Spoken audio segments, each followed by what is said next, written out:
All right, let's talk about chord diagrams and how to read them. Now, it's real important that we understand how to read chord diagrams because, one, they're all over Rady Guide in our downloadable lyric sheets, and they're out in the world as well. So knowing how to read and understand them is real important. So if we look at the chord diagram, I'm going to superimpose one right over here. Okay, what it's showing us are vertical lines and horizontal lines. Now, what that is a depiction of your guitar. Now, I'm going to put up that shot of how you're looking at your guitar. All right. So you can see that you're looking from left to right, and I'm going to do it here. And you can also take your guitar and look at it. And what you're doing is you're taking from left to right, you've got on the left vertical line, that's your E string. And then you're moving to the right, A string, D string, G string, B string, and E string. So those are all the vertical lines represented as strings. Now, the horizontal lines are the different frets. Okay? Now you have black dots on your chord diagram. Sometimes they have numbers in them, sometimes they don't. When they do have numbers in them, they're telling you what fingers to use as far as those black dots as fingerings. Really, just black dots tell you where to put your fingers. The number written on the dots tell you what finger to use.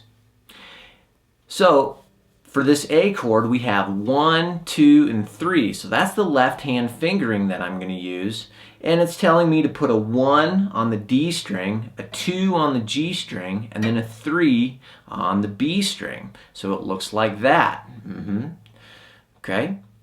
Now, it's telling me there's an X behind the nut behind the E string, right? So that means don't play the E string. Then there's a circle behind the nut above the A string. So I'm going to include this open A string in the chord. And then finally, I have another circle on the open E string.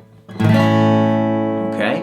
And so I'm going to include the open E within this chord as well. So that's how I read that A chord diagram.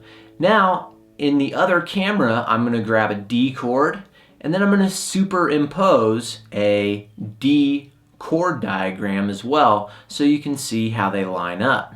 Okay, so there's a D chord. It's telling me first finger on second fret on the G string, then my ring finger on the third fret on the B string, and then my middle on the second fret on the high E string, and it has an X over both the E string and the A string and an open over the D string. So there's my D chord. Now I'm going to superimpose a G chord diagram, and here's a G chord in my left hand. Now my middle finger is grabbing the low E string, right? So number 2, my index is grabbing the second fret on the A string.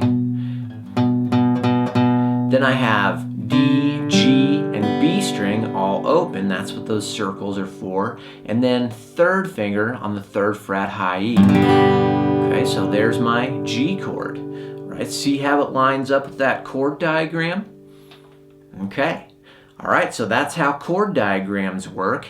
And they're real important to understand for reading a lot of Rady Guide lyric sheets. In fact, all of my lyric sheets have chord diagrams on them. If they don't, I'm being lazy. Okay, give that a shot.